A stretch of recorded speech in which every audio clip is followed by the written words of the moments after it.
सरली सुरेख थंडी ओपावला उन्हाळा, संतप्त सूर्य आला ओकेल तप्त जाळा. पक्षी दिशा दिशांना फिरतील ते थव्यांनी, सुकतील कंठ त्यांचे मग शोधतील पाणी. सुकली तळी दळाची पाणी पिण्यास नाही, त्या चालूल्या जीवांची होईल लाही लाही. त्यांच्या जीवाकरिता इतकी करीच सेवा, त्यांच्यासाठी थोडे वाटीत पाणी ठेवा, त्यांच्यासाठी थोडे वाटीत पाणी ठेवा. नमस्कार मंडळी, मी सतीश देशपांडे, कुवेत महाराष्ट्र मंडळ समिती 2021 तर्फे तुम्हा सर्वांचे स्वागत करीत आहे. बरेच दिवस मनामध्ये होते श्री किरण पुरंदरे यांचा कार्यक्रम मंडळासाठी आपल्याला करायचा आहे, परंतु सगळेजण त्यांना हा योग येत नव्हता, परंतु आज तो योग जळून आलेला आहे. सगळेजण त्यांना किका म्हणून हाक मारतात. किका म्हणजे किरण काका. किरणजी हे स्वतःबद्दल आपल्याबद्दल स्वतःची माहिती इतरांना आपण सांगायला जात नाही. संपूर्ण त्यांचे राहणे अतिशय साधेपणाचे आहे. त्यांच्या संपूर्ण बोलण्यामध्ये निसर्गाबद्दलचे प्रेम, आत्मीयता व मनुष्य प्राण्यांचे निसर्गाशी एकरूप राहण्याचे संदेश येत असतो. मनुष्य प्राण्यांनी निसर्गाबरोबर इतर प्राण्यांसारखेच निसर्गाचाच एक हिस्सा होऊन राहायला हवे अशी कळकळ त्यांची नेहमी असते. किरणजींचे वडील हे मुंबई महानगरपालिकेमध्ये नोकरीला होते. त्यांच्या मातोश्रींना आपल्या मुलांनी उत्तम वातावरणामध्ये उच्च प्रतीचे शिक्षण मिळावे असे वाटत होते. त्यासाठी 2 मुले आणि 2 मुलींना घेऊन त्यांनी कल्याण सोडून पुण्यातील एरणवणे गावठाण भागामध्ये राहायला आले. एरणवणे गावठाण भाग हा त्यावेळा शहराबाहेर आडरानातील आणि अतिशय निसर्गरम्य होता आणि इथूनच त्यांचे निसर्गाबद्दलचे आणि पक्षाबद्दलचे आकर्षण वाढत गेले. विहंग मित्र संस्थेच्या माध्यमातून दररोज नव्या नजरेने पक्ष्यांचे निरीक्षण करायचे, घेतलेले अनुभव कागदावर रेखाटायचे, त्याची टिपणे काढायची आणि संग्रह करायचा असा दिनक्रम त्यांनी सुरू केला. तेव्हापासून त्यांना पक्ष्यांचे रंग, सवयी, लघवी नाळण्याचा चांगला छंद चढला. वयाच्या अवघ्या 22व्या वर्षी त्यांनी कापशीची डायरी हे पक्ष्यांवरचे स्वतंत्र पुस्तक लिहिले. आजवर किकांनी अनेक प्रकारचे लेखन केले आहे. आभाळ वाटाचे प्रवासी आणि अनेक प्रकारची पुस्तके त्यांनी लिहिलेली आहेत. आजपर्यंत त्यांचे निसर्ग आणि पर्यावरण या विषयावर सुमारे 200 पेक्षा अधिक लेख प्रसिद्ध झालेले आहेत. 1982 मध्ये त्यांनी बीकॉमचे शिक्षण पूर्ण केले. 1984 ते 85 साली आयुष्याला संपूर्ण कलाटणी देणारी आपल्या आवडत्या विषयात काम करून अर्थार्जन करू शकणाऱ्या नोकरीची संधी त्यांना मिळाली. ठिकठिकाणी भटकंती करत असताना आलेल्या अनुभवांवर ते त्यांचा नागजिराचा अनुभव त्यांना ऋतूप्रमाणे, चक्राप्रमाणे निसर्गाला बदलणारा निसर्ग या विषयात अत्यंत समृद्ध करणारा अनुभव त्यांना आला. सुमारे 2001 ते 2002 मध्ये साधारणपणे 400 दिवस नागझिरीच्या जंगलामध्ये त्यांनी स्वतः वास्तव्य केले आणि रोजच्या अनुभव आणि निरीक्षण यांची त्यांनी टिपण करून ठेवले. त्यावरून त्यांनी सकाळ नागझिरा हे पुस्तक लिहिले. या पुस्तकाला महाराष्ट्र मंडळ राज्याचा उत्कृष्ट वाङ्मय निर्मितीचा पुरस्कार मिळाला. त्यांना असे अनेक इतर पुरस्कारही मिळाले. महाराष्ट्र राज्य वन विभागाने वन्यजीव रक्षक म्हणून पुणे जिल्ह्यासाठी त्यांची नेमणूक केली आहे. मला माहिती आहे आपण सर्वजण ठिकाण ऐकायला अतिशय उत्सुक असाल, तेव्हा आता पुढील सूत्रे मी श्री किरण पुरंदरे यांच्याकडे सोपवतो. महाराष्ट्र मंडळ कुवेत समिती 2021 तर्फे मी श्री किरणजी उर्फ किका यांचे सहर्ष स्वागत करतो.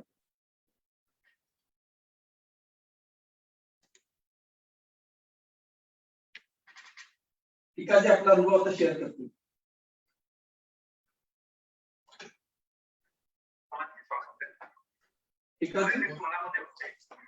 सूत्र आपण तुमच्याकडे आहे.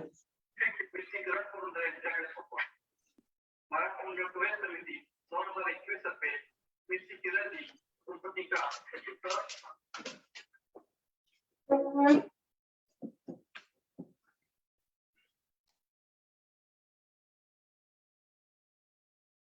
स्क्रीन शेअरचा ऍक्सेस नाही दिला.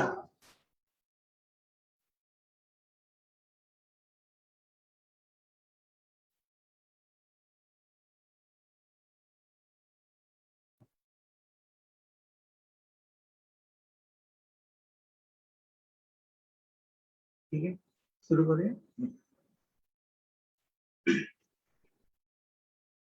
नमस्कार. आत्ताच माझं नाव किका असं सांगितलं आणि हे जे पक्ष्यांचं जग आहे त्या जगामध्ये मी आपलं सगळ्यांचं स्वागत करतोय. मी सुरुवातीलाच महाराष्ट्र मंडळ कुवेतच्या कार्यकारी समितीचा अत्यंत मनापासून आभारी आहे की ही संधी मला आपण उपलब्ध करून दिली.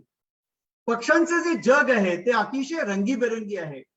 अगदी लहानपणापासूनच आपल्याला पक्षी भुरळ घालतात. कुठल्याही प्रकारचा पक्षी आपण बघितला की आपल्याला मनापासून आनंद होतो. चिमणी असेल, कावळा असेल, घुबड असेल, घार असेल, गिधाड असेल, आपण पक्ष्यांबद्दल बोलत पण राहतो मधून मधून. पण पक्षी हेच आयुष्य झालं अशी फार थोडी लोक आहेत आणि कदाचित मी त्यातला असेन. आपण या पक्ष्यांच्या अतिशय रंगीबेरंगी अशा दुनियेमध्ये प्रवेश करूया. या चित्रामध्ये तुमच्या लक्षात येईल की दगडधोंड्यांमध्ये पण पक्षी राहतात. आपल्याला असं वाटतं की फक्त झाडावरती किंवा आकाशात पक्षी असतात. वाळवंटामध्ये पक्षी आहेत.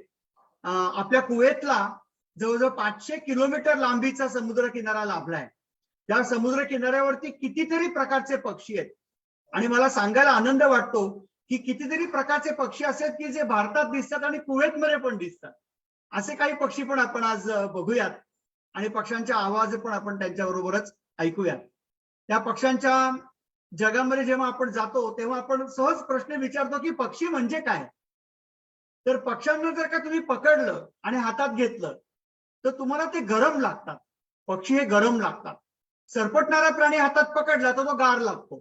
त्यामुळे पक्षी हे वॉर्म ब्लडेड आहेत आणि ते अंडी घालतात आणि त्यांना पाठीचा कणा आहे, त्यांच्या अंगावरती पिसं असतात, त्यांना चोच असते आणि बरेचसे पक्षी असे आहेत की जे उडू शकतात आकाशामध्ये. तुमच्यापैकी कोणी जर आफ्रिकेमध्ये गेलं असेल, ऑस्ट्रेलियाला गेलं असेल तर तुम्हाला तिथे ऑस्ट्रिच किंवा शहामृग नावाचा पक्षी दिसला असेल. तो उडू शकत नाही. पेंग्विन हा पण पक्षी उडू शकत नाही. कॅसोवरी हा पण पक्षी उडू शकत नाही. पण बरेचसे पक्षी आकाशामध्ये उडतात आणि ते बघायला खूप मजा येते. आणि पक्षी अंडी घालतात. हे खूप महत्वाचं वैशिष्ट्य पक्ष्यांचं आहे असं म्हणता येईल. याचा थोडक्यात जर का आपण पक्ष्यांचं वर्णन करायचं झालं तर फेदर्ड बायपेड म्हणजे पिसं असलेले आणि 2 पायांचे प्राणी म्हणजे पक्षी. त्यांच्या चोची, त्यांचे आकार, त्यांचे पंख, त्यांच्या शेपट्या यांच्यामध्ये एवढी विविधता असते की एवढी विविधता कदाचित कुठल्याही जीवांच्या मध्ये आपल्याला सापडणार नाही. संपूर्ण जगामध्ये 10,000 जातींचे पक्षी आहेत आणि आपल्या भारतामध्ये जवळजवळ 1350 जातींचे पक्षी आहेत आणि फक्त महाराष्ट्रामध्येच जवळजवळ 577 जातींचे पक्ष्यांची नोंद ही झालेली आहे. इथे मी म्हटलंय त्याप्रमाणे पक्षी वेगवेगळ्या प्रकारचे आवाज काढून एकमेकांशी बोलतात. पहाट झाली की आपल्याला अजूनही महाराष्ट्रामधल्या खेड्यापाड्यांमध्ये एक आवाज येतो. हा आवाज ऐकला की आपल्याला लक्षात येते की कोंबडा ओरडला आणि मग आपण जागे होतो. अजूनही आपल्याला उठवणारे पक्षी आहेत. कोतवाल हा पक्षी आहे, त्याच्यानंतर कोंबडा आहे, काही मोरांचे सारखे पक्षी जे देखील आपल्याला पहाटे उठवतात. आणि पक्ष्यांचे अधिवास आहेत. जसं आपलं घर असतं की नाही तसं पक्ष्यांचं पण निसर्गातलं घर आहे. आणि हे घर जे आहे त्याला आम्ही इंग्लिशमध्ये म्हणतो हॅबिटॅट. वेगवेगळ्या ठिकाणची घरं पक्ष्यांची बघायला मिळतात. इथे एक छोटासा पक्षी आहे, त्यांनी एक सरडा पकडलाय त्याच्या चोचीमध्ये. हा पक्षी फक्त जंगलामध्ये आढळतो. त्यामुळे तुम्ही जर म्हणाला की हा पक्षी वाचवायचा आहे तर काय करावं लागेल.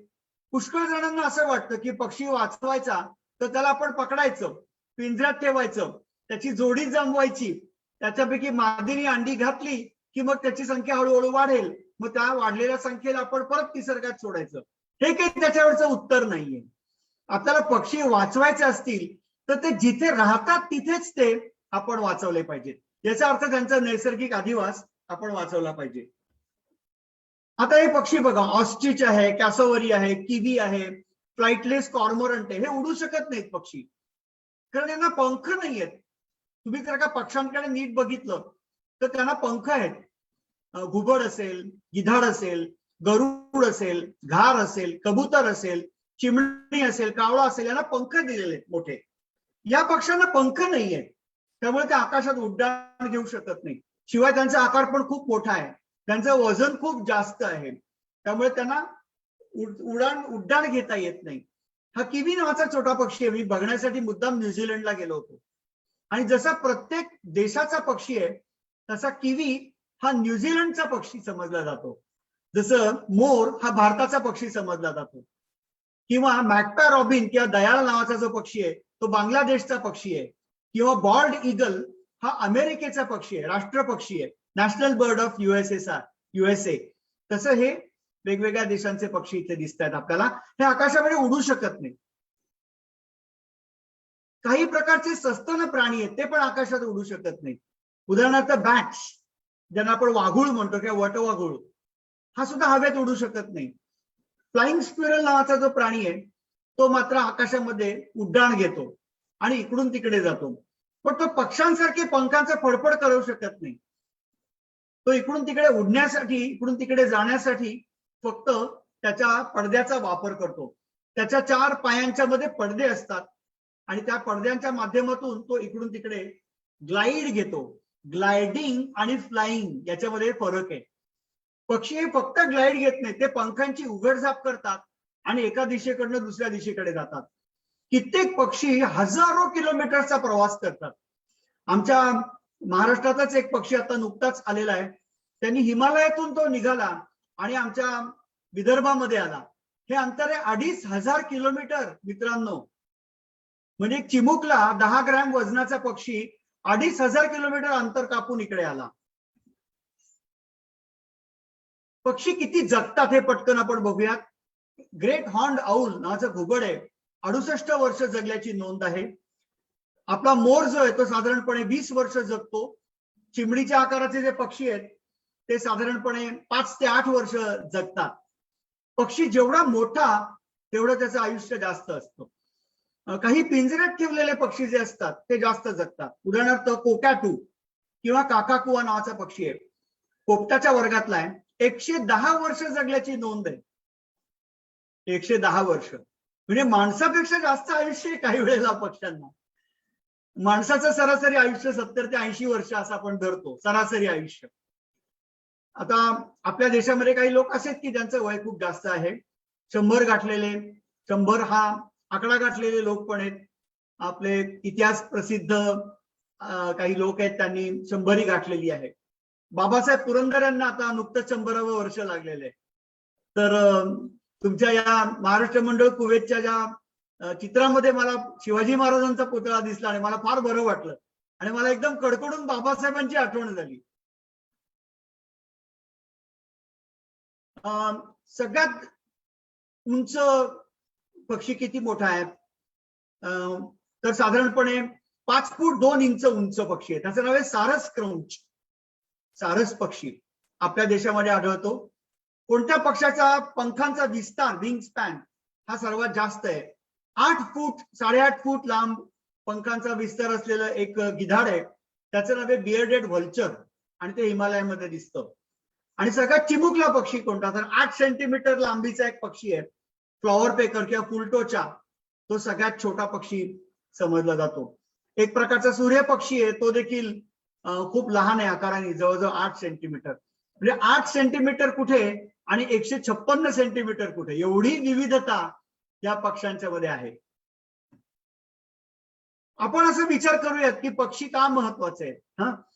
पक्षी झाडांची फळं खातात, तुम्हाला माहिती आहे हो की नाही? वेगवेगळ्या जातींचे पक्षी झाडांची फळं खातात. इथे जे चित्रामध्ये जो पक्षी दिसतोय तुम्हाला, तो हॉर्नबिल किंवा धनेश नावाचा पक्षी आहे आणि तो झाडाची फळं खातो. पक्षी जेव्हा झाडाची फळं खातात तेव्हा ती गिळतात अख्खीच्या अख्खी. त्यांचे गर खातात आणि बिया फेकून देतात, असं करत नाही. आपण मात्र सेपरेट करतो बी आणि बी टाकून देतो. आपण बी गिळत नाही कधी, सहसा चुकून गिळली जाते कधी कधी.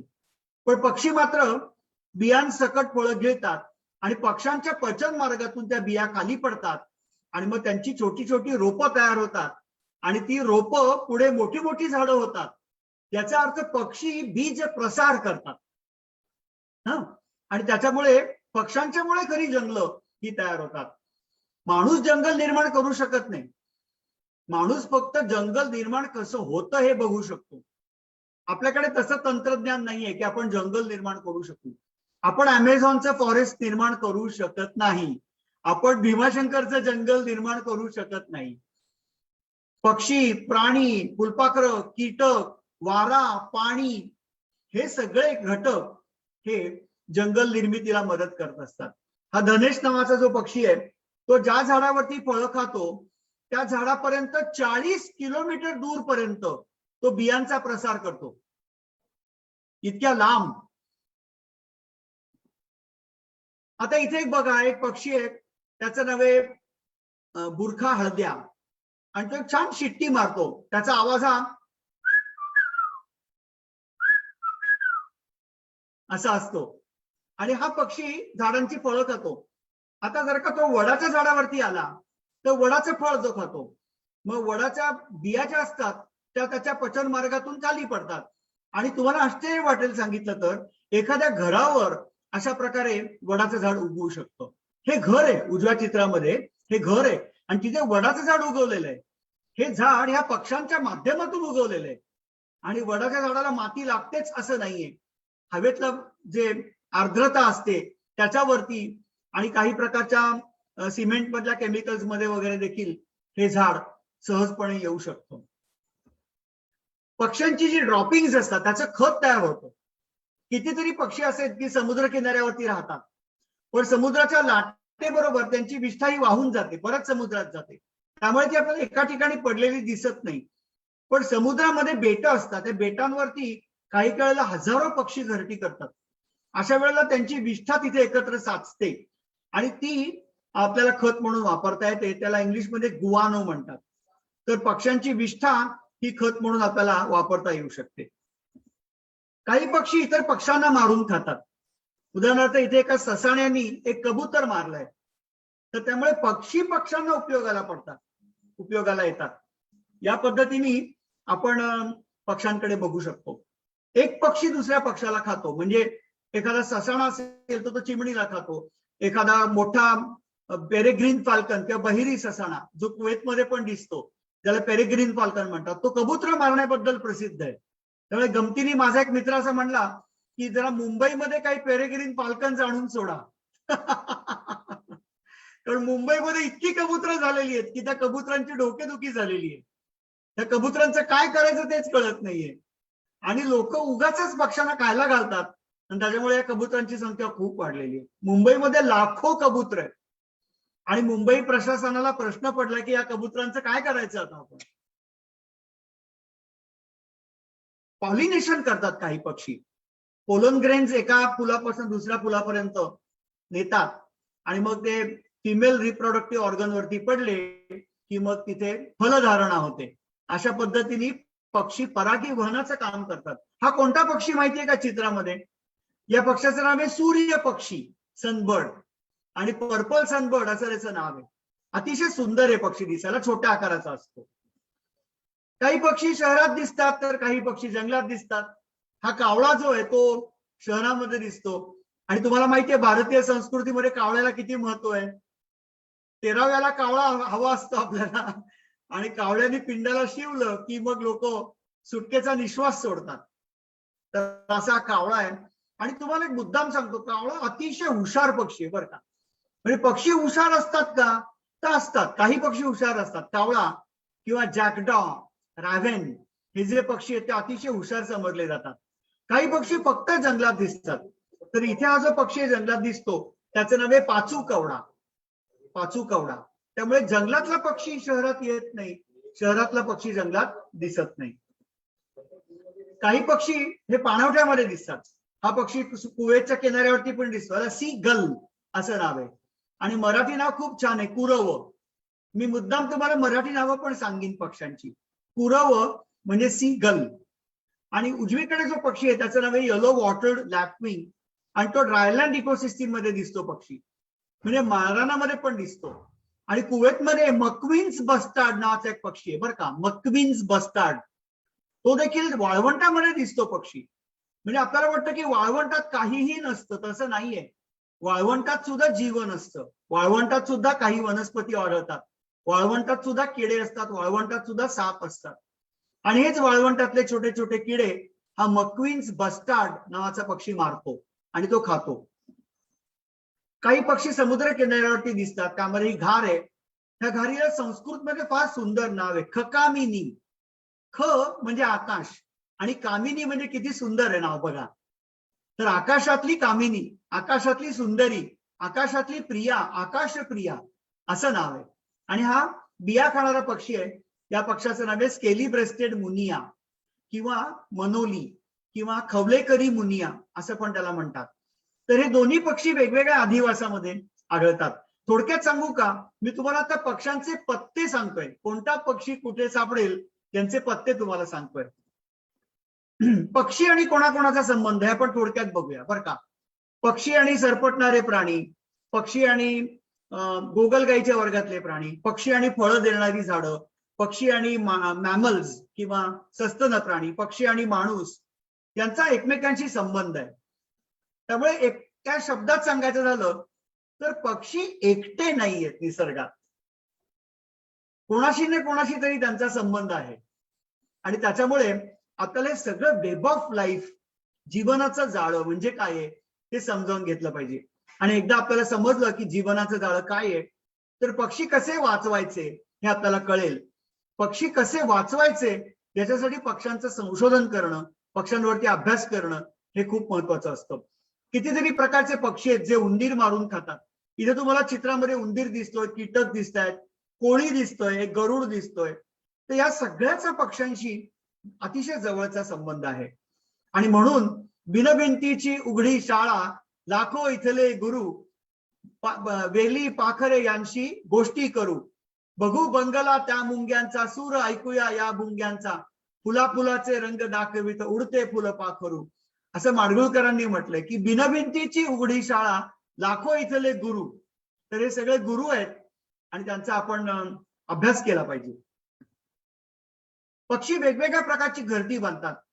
तर इथे हा जो पक्षी दिसतोय त्याला स्वॉलो म्हणतात. आणि इंग्लिशमध्ये एक अशी म्हण आहे की one swallow does not make a summer. म्हणजे एकच पक्षी दिसला म्हणजे उन्हाळा आला असा काही त्याचा अर्थ होत नाही असं त्यांना त्याच्यातून म्हणायचंय. हा पक्षी त्याची लाळ वापरून घरटं बनवतो आणि हे घरटं चिखलाचं बनवलेलं असतं. आणि आपण जशी विटेवरती वीट, चिऱ्यावरती चिरा, दगडावरती दगड रचतो तसा हा पक्षी चिखलाचे गोळे तयार करतो आणि त्याचं घरटं बनवतो.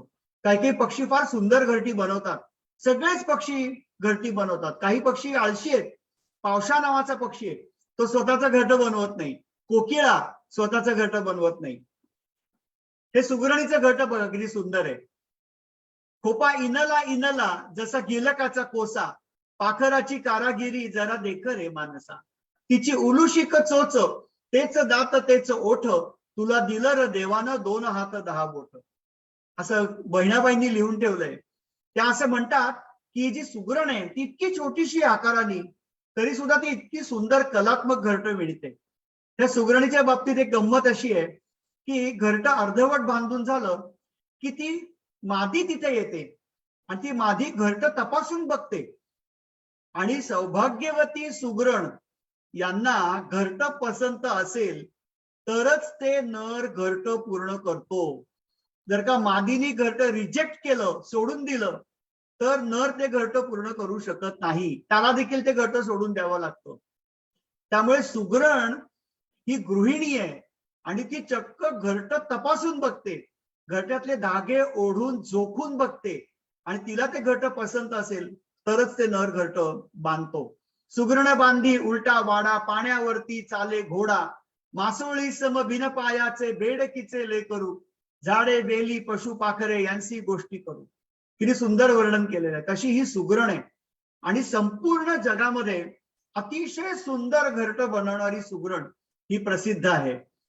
आणि अनेक सुगरणी एकत्र येऊन घरटी विणतात किंवा तयार करतात. काही पक्ष्यांची घरटी अंडी जमिनीवरती घातली जातात. तशी टिटवी आहे, त्या टिटवीची अंडी आहेत आणि त्या टिटवीच्या अंड्यातून एक छोटस पिल्लू आता इथे बाहेर आलेलं आहे. काही पक्षी घरटी बांधतात तेव्हा ती वाटीसारखी असतात आणि त्याच्यामुळे त्यांना पटकन ते घरटं सुरक्षित ठेवता येतं. अंडी सुरक्षित राहतात, पिल्ल सुरक्षित राहतात. हे बुलबुल पक्षाचं घरटं आहे. काही पक्षी झाडांच्या ढोल्यांमध्ये घरटी करतात. इथे हॉर्नबिल दिसतोय तुम्हाला, धनेश. इकडे बार्बेट आहे, क्रिम्झन ब्रेस्टेड बार्बेट किंवा कॉपर स्मिथ बार्बेट. इथे घुबड आहे एक छोटस, ज्याला जंगल आउलेट म्हणतात, पिंगळा म्हणतात, पट्टेरी पिंगळा. इकडे पोपट आहे, ते देखील झाडाच्या खोडामध्ये घरटी करतात. त्यामुळे मी नेहमी सगळ्यांना सांगतो की कृपया मेलेली झाडं सुद्धा तोडू नका. मेलेली झाडं सुद्धा जिवंत ठेवली पाहिजेत. म्हणजे काय, तर जिथे आहेत तिथेच ठेवली पाहिजेत. आपण तोडायची नाही ती झाडं. ते झाड वठलं तरी देखील पक्षी त्यांचा उपयोग करतात, तरी देखील तिथे कीटक येतात, तरी देखील तिथे प्राणी येतात. त्यामुळे आपल्या दृष्टीने, आपल्या चष्म्यातून जर का एखादं झाड मेलेलं असेल, मृत असेल, वठलेलं असेल, वाळलेलं असेल, तरी सुद्धा तिथे पक्षी येतात आणि त्यांची घरटी बनवतात. पक्ष्यांची घरटी तिथे होऊ शकतात. भारतातल्या पक्ष्यांचा अभ्यास करायचा असेल तर एक छान पुस्तक आहे, birds of the Indian subcontinent नावाचं. या पुस्तकाचा संदर्भ तुम्ही वापरू शकता. या चित्रामध्ये जे सद्गृहस्थ दिसत आहेत त्यांना तुम्ही कदाचित ओळखलं असेल. त्यांचं नाव डॉक्टर सालीम मोइझुद्दीन अब्दुल अली आणि त्यांचा जन्म 12 नोव्हेंबर 1896 ला झाला आणि त्यांचा मृत्यू 20 जून 1987 रोजी झाला. ते ऑर्निथॉलॉजिस्ट होते, म्हणजे पक्षी तज्ज्ञ होते आणि त्यांना बर्ड मॅन ऑफ इंडिया म्हणून त्यांचं वर्णन केलं गेलंय. ते निसर्गवेत्ते पण होते, नॅचरलिस्ट होते आणि त्यांनी BNHS Bombay natural history society या संस्थेच्या स्थापनेमध्ये मोठा पुढाकार घेतला आणि त्यांनी एक ऑटोबायोग्राफी लिहिली, त्याचं नाव आहे the fall of a sparrow. त्यांचं जे चरित्र आहे त्याचं नाव आहे the fall of a sparrow. त्यांना पद्मभूषण आणि पद्मविभूषण अशा पदव्यांनी सन्मानित करण्यात आलेलं होतं. तर मला थोडक्यात काय सांगायचंय की पक्ष्यांचा अभ्यास करायचा असेल, पक्ष्यांचं निरीक्षण करायचं असेल तर गुरु पाहिजे कोणीतरी. तर तसं हे आमचे गुरु डॉक्टर सालीम अली. आता आपण काही पक्षी बघूयात आणि सगळ्यात महत्वाचं म्हणजे त्यांचा आवाज ऐकूयात.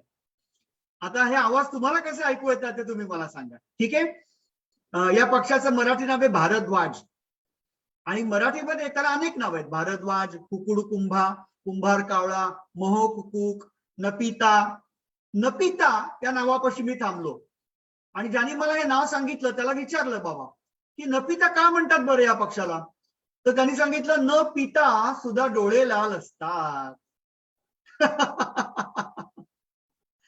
तर हा जो पक्षी आहे हा घुमावदार आवाज काढतो. हे आवाज काढताना मी कुठलंही शस्त्र किंवा यंत्र किंवा डिव्हाइस वापरणार नाही. बघा तुम्हाला कसा वाटतो हा आवाज. या पक्षाचा आवाज असतो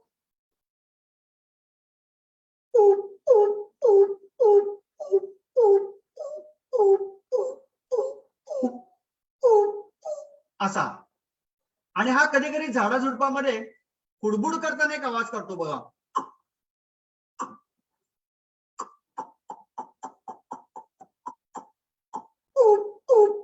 हा त्याचा नेहमीचा आवाज आहे. भारद्वाज हा एक सुभग नावाचा एक पक्षी आहे. अप्रतिम शिट्ट्या मारतो आणि आपल्या शिट्टीला साध पण देतो. मराठी नाव आहे सुभग, इंग्लिश नाव आहे कॉमन आयोरा. तर याची शिट्टी बघा.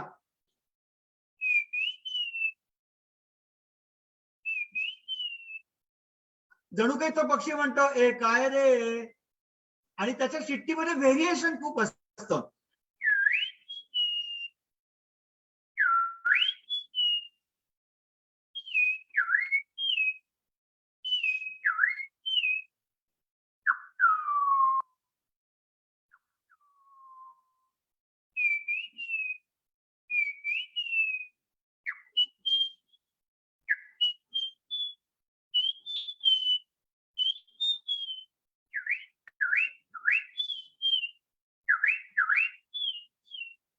अशा कितीतरी प्रकारच्या शिट्ट्या हा सुभग मारतो. हा तांबट नावाचा पक्षी, मगाशी आपण झाडाच्या डोलीत गर्द करताना हा पक्षी पाहिला.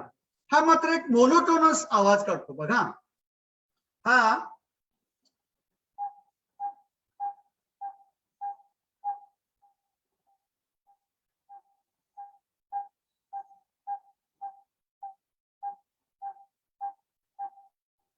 एक सुरी आवाज उक उक उक उक असता. हा पिट्टा नावाचा पक्षी, याला इंडियन पिट्टा म्हणतात बरं का. आणि हा एक चिट्टी मारतो.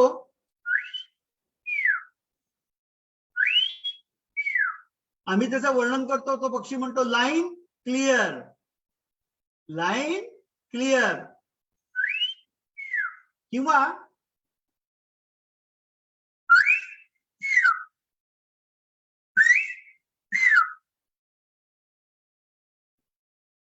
हा महाराष्ट्राचा राज्य पक्षी आहे बरं का मंडळी.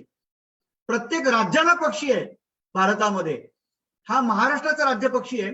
याचं नाव आहे येलो फुटेड ग्रीन पिजन आणि अतिशय सुंदर दिसतो आणि बियांचा प्रसार करतो, झाडांचा प्रसार करतो, म्हणून याला महाराष्ट्राचा राज्य पक्षी म्हणून निवडलं गेलंय. हा पक्षी जरी कबुतराच्या वर्गात असला तरी तो शिट्टीसारखा आवाज करतो आणि तो आवाज हा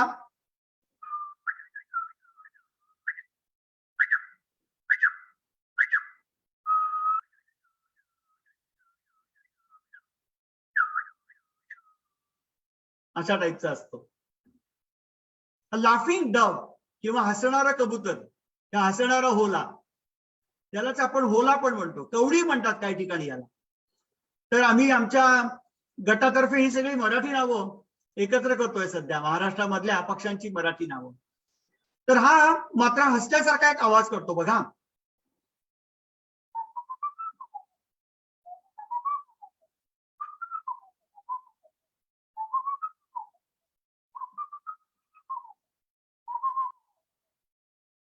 असा. आपल्या दारावरती एक बेल असते बरं का, ती बेल दाबली की एक आवाज येतो.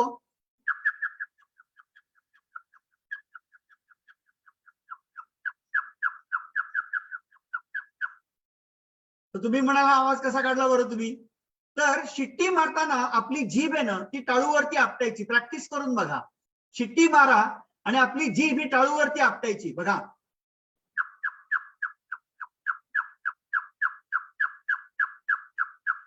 जमलं? यस. आणि मग हा तो आवाज रिपीट करतो. उदाहरणार्थ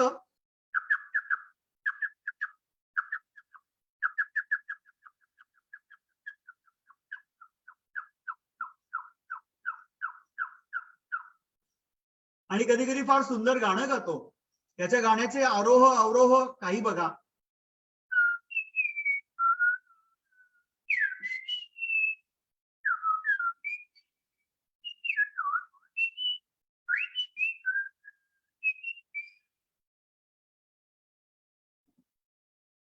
जंगल बुश क्वेल, दुर्दैवाने या पक्षाची शिकार होते खूप. मांसासाठी हा पक्षी मारला जातो. त्याचा आवाज आहे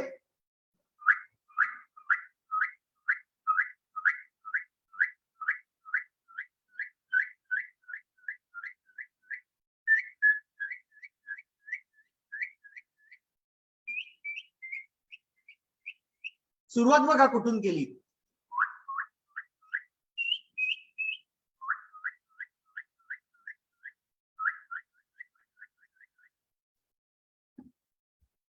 रेड स्पर्फाउल मोराच्या वर्गातला पक्षी आहे. इंटरेस्टिंग आवाज काढतो बघा.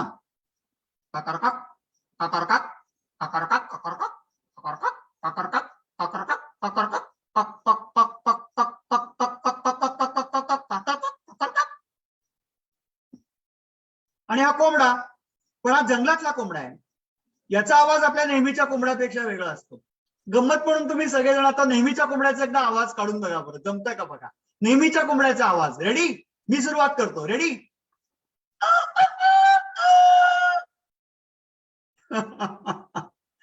आणि नेहमीचा जो कोंबडा आहे त्याच्यापेक्षा याचा आवाज वेगळा आहे. हा जंगलातला पक्षी आहे. हा खूप सावध असतो आणि हा आवाज काढतो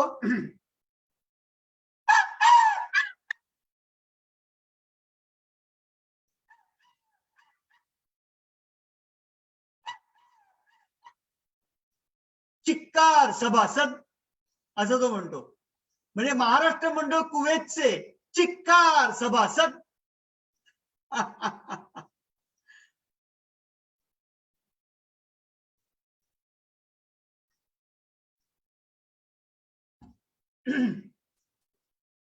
मोर आपला राष्ट्र पक्षी आहे.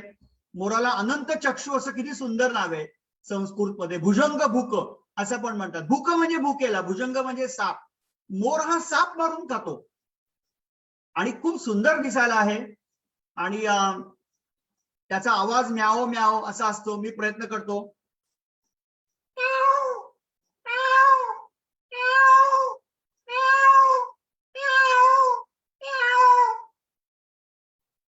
कधी कधी तो एक असा पण आवाज करतो बरं का.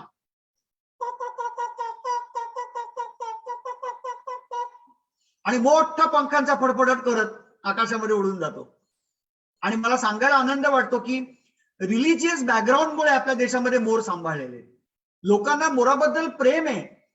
लोक हा देवाचं रूप मानतात. मोर म्हणजे देवाचं रूप मानतात. अशी झाडं आहेत, असे पक्षी आहेत, असे प्राणी आहेत, अशी ठिकाणं आहेत, अशा जागा आहेत, असे झरे आहेत, अशा देवराया आहेत, अशी जंगल आहेत.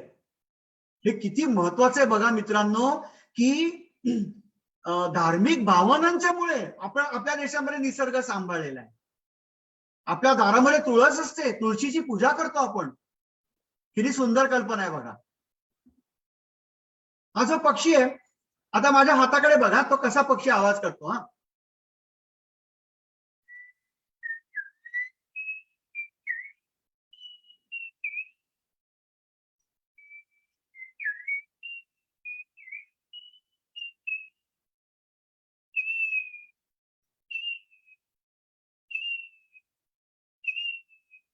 ग्रे बेलिड कुकू. मित्रांनो, ककू असा उच्चार नाहीये, कुकू असा उच्चार आहे. CUCKOO, कुकू. हा ही विंडो काढता येईल. हा पावसा नावाचा एक पक्षी आहे आणि त्याला पपिहा म्हणतात. हा आता मी तुम्हाला शिट्टी कशी मारायची ते शिकवणार आहे. हा रेडी. आपल्याला 5 बोट दिलेली आहेत, बरोबर. आपली करंगळी आणि आपलं पहिलं बोट हे जोडायचं. हा आपली करंगळी आणि आपलं पहिलं बोट जोडायचं. हा आणि त्याच्यानंतर अंगठा जो आहे तो पहिल्या बोटावरती दाबायचा आणि आपण जीभ आपली दुमडायची. हा आणि हवा सोडायची जोरात. हा तर ती शिट्टी मारते, वाजते. हा तर ही जी शिट्टी आहे ती माणसाची शिट्टी झाली, नाही का. ही माणसाची शिट्टी झाली. आता आपण पावसाची शिट्टी ऐकूयात. पावसाची शिट्टी वाजवणं अवघड आहे, पण प्रॅक्टिस केली तर तुम्हाला पण नक्की जमेल. त्यामुळे माझी खात्री आहे की या कार्यक्रमानंतर कुवेतमध्ये अनेक चिठ्ठ्या ऐकायला येतील लोकांना. पण कुवेतमध्ये शिट्टी मारली तर गुन्हा आहे की नाही ते तपासून बघा बरं का. मला काही माहिती नाहीये. सार्वजनिक ठिकाणी शिट्टी मारायला बंदी असेल बहुतेक कुवेतमध्ये. तर हा जो पावसा आहे तो आवाज करतो बघा.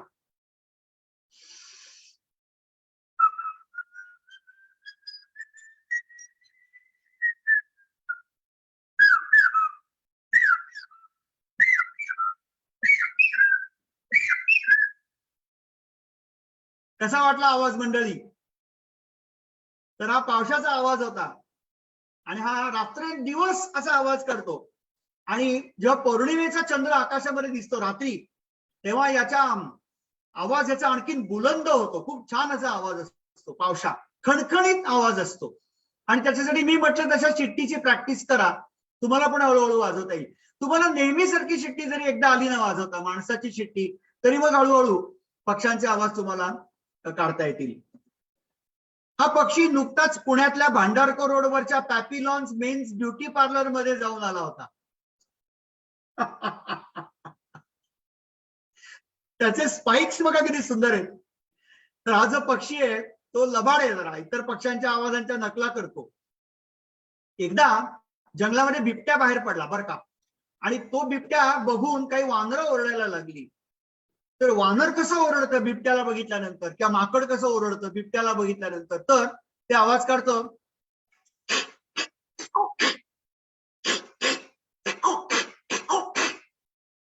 तर हा पक्षी वानर कसं ओरडतं त्याची नक्कल करत होता.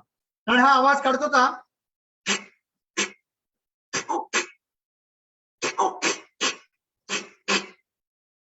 हा नकलाकार पक्षी आहे. अनेक प्रकारचे आवाज करतो आणि याचं नाव आहे ग्रेटर रॅकेट टेल्ड ड्रॉंगो. आणि मराठी नाव आहे भृंगराज. मराठी नाव आहे भृंगराज. अतिशय सुंदर शिट्टी मारणारा पक्षी आहे. मी तुम्हाला एक थंब रूल सांगतो, कान उघडे ठेवा आणि ऐका. मी तुम्हाला एक थंब रूल सांगतो. जे सगळे पक्षी मंद रंगाचे असतात ना त्यांचे आवाज अतिशय गोड असतात. जे पक्षी मंद रंगाचे असतात त्यांचे आवाज अतिशय गोड असतात. हा आता सगळ्यांनी जिकडे जिकडे तुम्ही बसलेले आहात जगभरामध्ये, तिथे असे हात करा, असे हात करा. केले? हा आणि ते कानाच्या मागे लावा असे. हा आणि आता आवाज ऐका. हा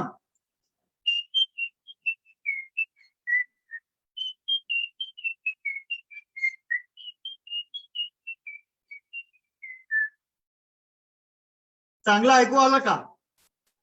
तर हा शिट्टी अतिशय सुंदर मारतो. हा पक्षी म्हणतो जणू काही pretty sweet I will beat you.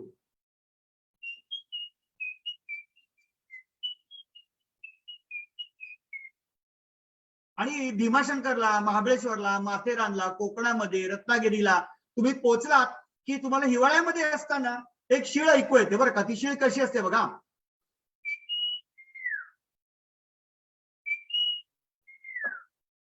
हा पक्षी जणू काय असं म्हणतो, सुखी ठेव, सुखी ठेव.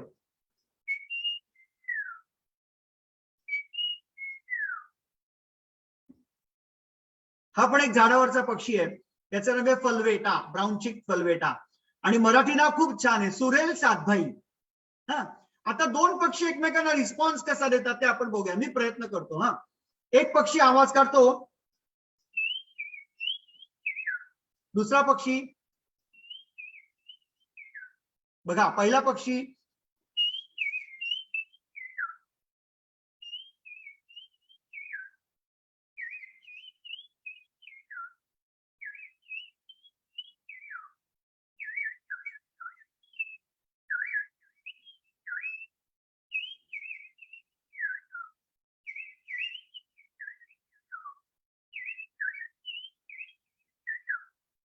अतिशय गोड आवाज आहे. हा पक्षी आंघोळ करतोय झकास. पक्ष्यांना स्वच्छ राहायला आवडतं. आपण मळका पक्षी कधी बघितलाय का? नाही. पण मळका माणूस मात्र बघतो आपण. पक्षी नेहमी स्वच्छ असतात, आंघोळ विंघोळ करतात, चकाचक असतात. हा नाचरा नावाचा पक्षी आहे आणि हा फार सुंदर शीळ मारतो बघा.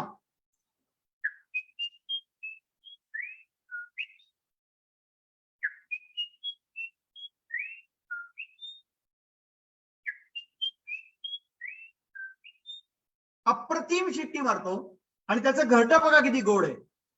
आईस्क्रीमच्या कप सारखं घरट आहे, त्याला पिल्लू आहे घरट्यामध्ये. आणि घरटं बाहेरून पांढरं दिसतंय कारण तो कोळ्याच्या जाळ्याचे धागे वापरतो पक्षी. या पक्षाला आम्ही म्हणतो सह्याद्रीतील हरिप्रसाद चौरसिया. इतकं सुंदर आवाज आहे या पक्षाचा. हा, आता तुम्ही 2 मिनिटं डोळे मिटा, जिकडे बसलेले आहात ना तिकडे डोळे मिटा सगळेजण. हा हा, अगदी सिरियसली डोळे मिटा. हा, आणि कल्पना करा की तुम्ही महाबळेश्वरला आहात आणि तुफान पाऊस पडतोय आणि एक पक्षी शीळ घालतोय.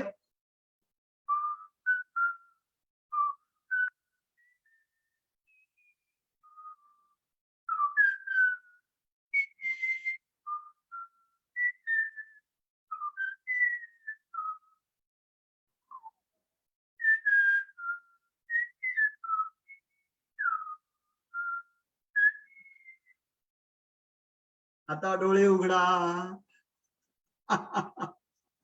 इतकी सुंदर शीळ घालतो. मलबारचा कस्तूर असं याचं नाव आहे. हा तर किती सुंदर आहे पक्षी बघा. हा खूप रंगीबेरंगी आहे पण याचा आवाज काही एवढा छान नाही. या पक्षाचं नाव आहे नीलपंखी आणि हा आवाज काढतो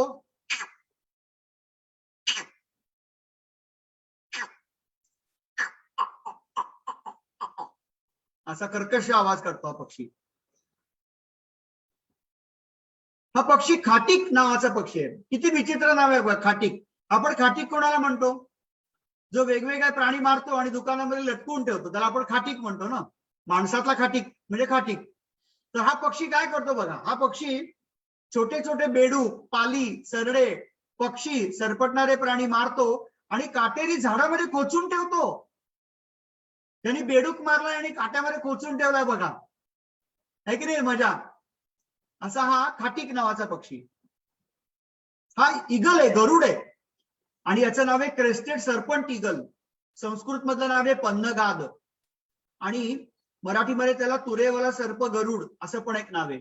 काही ठिकाणी भास असं पण एक नाव ऐकलं. तर याची आरोळी असते गरुडाची आणि गरुडाची भरारी प्रसिद्ध आहे. गरुडाची आरोळी बघा.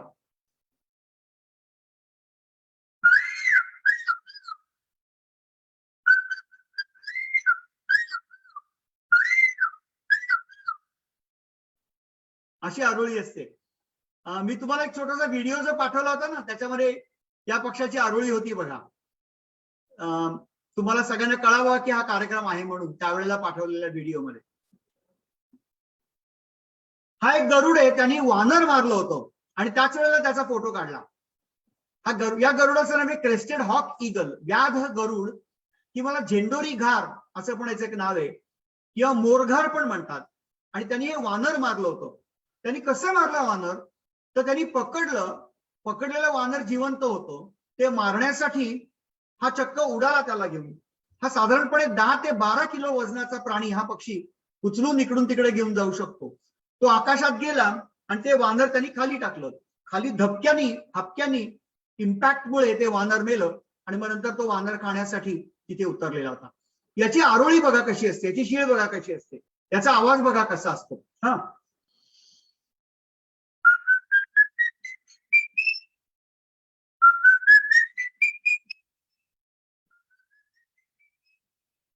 असा याचा आवाज असतो.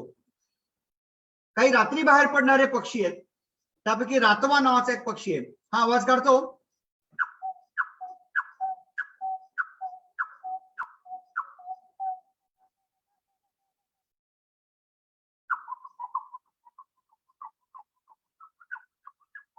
असा आवाज काढतो.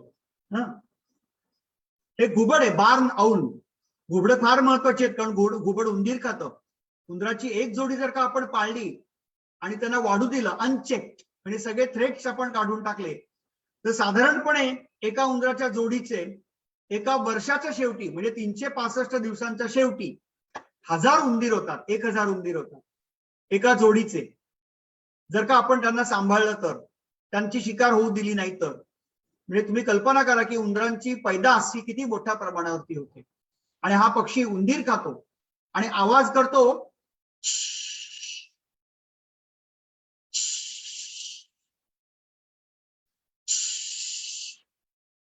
बार्न आऊल. अरे हे घुबड तर फार धमाल आवाज करतो, इंडियन स्कॉप साऊल बर का. बघा आता माझ्या मागे मागे तुम्ही म्हणायचं, रेडी, तुम्ही म्हणायचं वक, म्हणा वक चक ड्र, म्हणा बरं, वक चक ड्र, वक चक ड्र.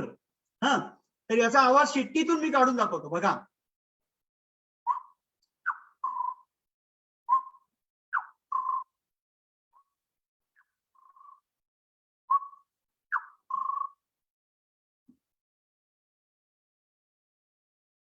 हा भारताचा नकाशा आहे आणि या नकाशामध्ये महाराष्ट्र दिसतोय तुम्हाला. हा, महाराष्ट्रामध्ये जो लाल ठिपका आहे तिथे मी राहतो. तर इकडचं थोडंसं मी काही स्लाइड्स तुम्हाला आता दाखवतो. इथे पुणे शहर आहे आणि इकडे नवेगाव नॅशनल पार्क आहे, नवेगाव नागझिरा टायगर रिझर्व आहे, तिथे मी राहतो. हा गुगल मॅप आहे आणि इथे पिटेझरी गाव जे दाखवलंय तिथून मी आता हा कार्यक्रम करतोय. हा, अवतीभोवती जंगल आहे मित्रांनो, सगळं प्रचंड मोठं जंगल आहे. आणि ही माझी बायको अनघा आणि आमचं घर आहे छोटस इथे. त्या घराचं नाव आहे रामरामजी. म्हणजे मी तुम्हाला नागझिराच्या जंगलातून कुवेतच्या मंडळींना करतोय रामरामजी. आमच्या घराच्या आसपास अनेक प्रकारचे प्राणी आहेत. आता अजगर दिसतोय हा एवढा मोठा, आमच्या घराच्या पासून जवळ आहे, 10 फुटांवरती दिसतोय हा अजगर. आणि अजगर सध्या कोंबड्या मारतोय, त्यांनी कोंबडी पकडली बघा. कोंबडीचे पाय आहेत. अनेक प्रकारचे साप राहतात, ब्रॉन्झ बॅक ट्री स्नेक. नुकताच बिबट्या बघितला आम्ही, बिबट्या दिसतोय बघा इथे, म्हणजे लेपर्ड इंग्लिश मध्ये. आणि हा लेपर्ड आवाज काढतो, लेपर्डचा पण आवाज ऐकवतो बघा कसा असतो हा लेपर्डचा आवाज.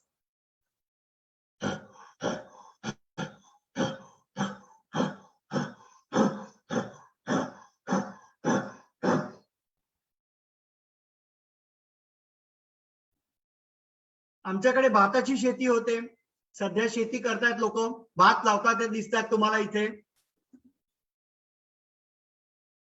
भाताची लावणी सुरू आहे. बिचारे भात लावणारे जे लोक असतात त्यांचे पाय असे दिसतात बघा मित्रांनो. त्यामुळे मी नेहमी सांगतो की जेव्हा तुम्ही ताटामध्ये वाढून घेता तेव्हा जेवढं तुम्ही वाढून घेतलं तेवढं खा, पाया घालवू नका. कारण अन्न तयार करणारे लोकांचे पाय बघा कसे असतात. आपण मात्र अतिशय सुरक्षित ठिकाणी राहतो आणि आपलं अन्न खातो. भाताच्या शेतीमध्ये देखील वेगवेगळ्या प्रकारचे पक्षी दिसतात बरं का. भाताच्या शेतीमध्ये एक पाणकोंबडी दिसते, तिला व्हाईट ब्रेस्टेड वॉटर हेन म्हणतात, आणि ती एक आवाज काढते,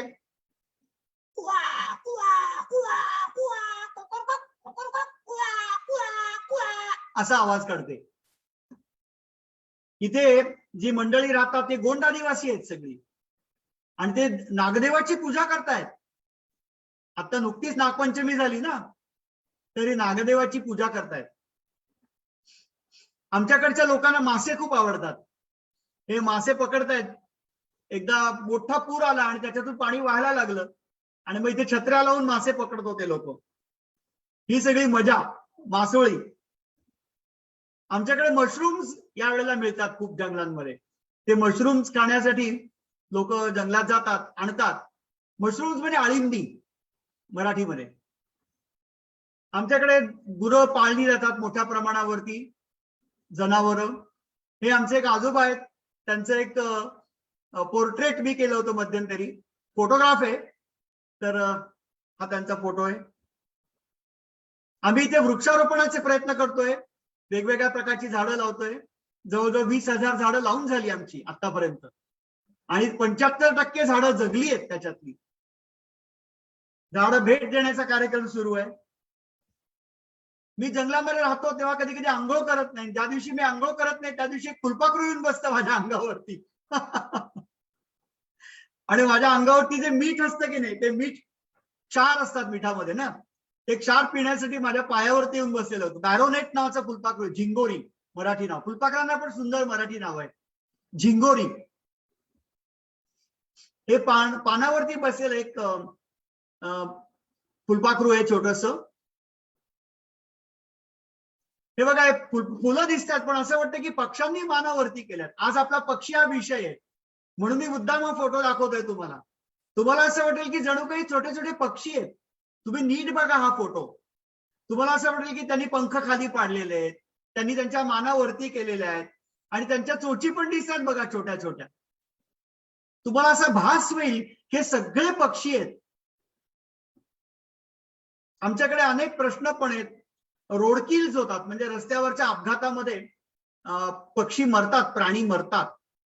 म्हणजे हे प्राणी रस्त्यावरती येतात आणि त्यांच्या अंगावरनं गाड्या जातात.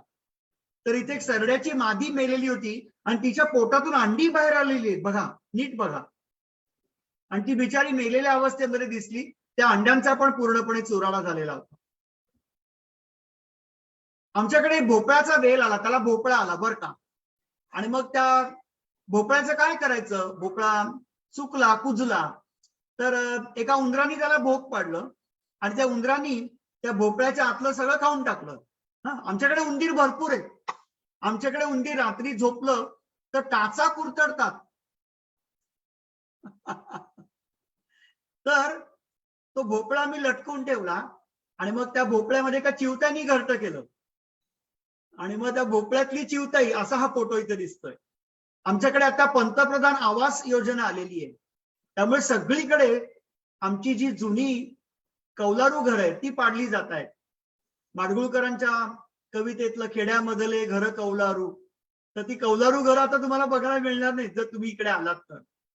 आणि मी तुम्हाला आत्ताच आमंत्रण देतो महाराष्ट्र मंडळ कुवेतच्या सर्व कार्यकारी समिती सभासदांना, की कृपया आमच्याकडे जर जमलं तर केव्हा तरी या.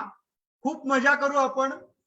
आमचं सगळं जंगल मी तुम्हाला दाखवीन, आणि पक्षी मला रिस्पॉन्स कसे देतात हे मी प्रत्यक्ष दाखवीन तुम्हाला. आणि याला संस्कृतमध्ये नाव आहे शुक सारिका प्रलापन कला.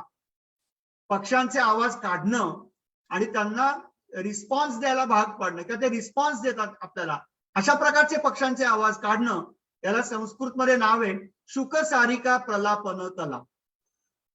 तर ही चिमणी आहे, आणि ती चिमणी वाचवण्यासाठी आपण सगळ्यांनी प्रयत्न केले पाहिजेत. भारतामध्ये चिमण्यांची संख्या खूप कमी होतीये, आणि हे धोक्याचा कंदील आहे. आम्ही या गोंड आदिवासी मुलांना सायकली भेट देतो. तर इथे तुम्हाला एक छोटा ग्रुप दिसेल सायकली हातात घेतलेला, त्यांच्या बरोबर झाडं आहेत काही. आम्ही एक छोटी पाखरशाळा चालवतो, त्या पाखरशाळेचं काम पण आता सुरू आहे. ही सगळी गोंड आदिवासी मंडळी आहेत, आणि हे आमचं पिटेझरीचं प्रवेशद्वार आहे जंगलाचं. तर इथे तुम्ही जरूर या, आमच्या पिटेझरीला या, आमच्या जंगलामध्ये या. आपण वेगवेगळे पक्षी बघण्यासाठी बाहेर जाऊ आणि खूप धमाल करू. वेगवेगळ्या पक्ष्यांचे आवाज मी तुम्हाला काढून दाखवीन प्रत्यक्ष. तर मंडळी, असा आजचा आपला हा जो कार्यक्रम आहे तो आता इथेच समाप्त होत आहे. मी माझा मित्र लतीश याचा देखील मनापासून आभारी आहे. त्यांनी हा संपूर्ण कार्यक्रम सादर केला आणि मी तुम्हाला असं सांगतोय की हॅपी बर्डिंग, म्हणजे पक्ष्यांचा आनंद घ्या, पक्षी निरीक्षणाचा आनंद घ्या. ही सररुची नावाची बदकं आहेत. त्याला नॉर्दर्न पिंटेल असं नाव आहे. तलवार बदक असं पण त्याला म्हणतात. आणि अत्यंत सुंदर अशी भरारी या सगळ्या पक्ष्यांनी घेतलेली आहे. आणि याच्यामध्येच एक मध्ये वेगळा पक्षी देखील आहे. त्या बदकाला थापट्या बदक असं नाव दिलंय. आणि या पक्ष्यांचा मोठा थवा हा आकाशामध्ये भरारी घेतोय. तर मी तुम्हाला असं सांगीन की तुम्ही सुद्धा आपापल्या क्षेत्रामध्ये अशी पक्ष्यांसारखी भरारी घ्या, गरुडासारखी भरारी घ्या आणि खूप मोठं काम करा आणि खूप मजा करा. या सगळ्या कार्यक्रमासाठी तुम्ही मुद्दाम मला वेळ दिला त्याबद्दल मी तुमचा अतिशय मनापासून आभारी आहे. धन्यवाद. काही शंका असतील तर तुम्ही मला जरूर विचारू शकता. या कार्यक्रमामध्ये कुठल्याही प्रकारचा अडथळा आला नाही त्याबद्दल आपण महाराष्ट्र राज्य विद्युत मंडळाचे पण आभार मानूयात. कारण आमच्याकडे जंगल आहे त्यामुळे केव्हाही लाईट जाऊ शकतात. एखाद्या बिल्डिंग वरती वीज पडू शकते किंवा एखाद्या खांबावरती झाड पडू शकतं. तर कुठल्याही प्रकारचा अडथळा आपल्याला आलेला नाहीये. हा कार्यक्रम सादर करण्यासाठी माझा मित्र लतीश टेकाम यांनी मदत केली, त्याबद्दल मी त्याचा मनापासून आभारी आहे. धन्यवाद.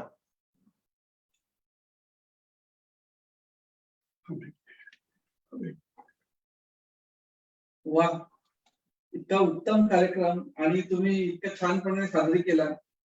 आम्हाला असं वाटतं की आत्ताच आम्ही नागदेवीच्या जंगलामध्ये आहोत. इतकी सुंदर झाडी आणि वातावरण, अनेक प्रकारचे पशु पक्षी आणि हे सगळं लाईव्ह आणि अशा ठिकाणाहून तुम्ही इतकी सुंदर माहिती आम्हाला दिली. आणि महाराष्ट्र मंडळाचे सभासदांनी सुद्धा चांगला प्रतिसाद दिलेला आहे. मला सुद्धा असं वाटतं की केव्हा एकदा मी तिथे पुण्याला आल्यानंतर तिकडे येईल. तर काही लोकांनी काही प्रश्न विचारले होते, तुम्हाला शक्य असेल तर मग ते मी विचारू शकतो त्याच्यामध्ये. तर आम्हाला असं कळलं की तुम्ही टिका क्लब म्हणून तुमचा क्लब आहे आणि त्या क्लब तर्फे पक्षी संवर्धनासाठी खूप तुम्ही कार्य करता. त्याच्याबद्दल थोडीशी माहिती मिळाली तर चालेल. आणि त्याचे सभासद वगैरे होता येतं का? परदेशातल्या लोकांना सभासद होता येतं, कोणालाही सभासद होता येतं. आणि आता ही जी सभासद नोंदणी आहे ती आता आम्ही 1 जानेवारी पासून परत सुरू करतोय. कारण महाराष्ट्रामध्ये आणि सगळ्या भारतामध्ये आणि सगळ्या जगात कोरोना आल्यामुळे आम्हाला त्या ऍक्टिव्हिटीज कमी कराव्या लागल्या. तर 1 जानेवारी पासून याची नोंदणी सुरू होईल. आम्ही वेगवेगळ्या प्रकारच्या सहली आयोजित करतो, निसर्ग संवर्धनासाठी प्रयत्न करतो, पक्ष्यांसाठी पाणवठे निर्माण करतो. आपल्याला जर पुढे केव्हा तरी वेळ मिळाला तर माझी तुम्हाला विनंती आहे की आपण एक निसर्ग संवर्धनासाठी आम्ही काय प्रयत्न करतो याच्यावरती एक स्वतंत्र कार्यक्रम आपण करूया. पक्ष्यांसाठी पाणवठे आम्ही तयार करतो.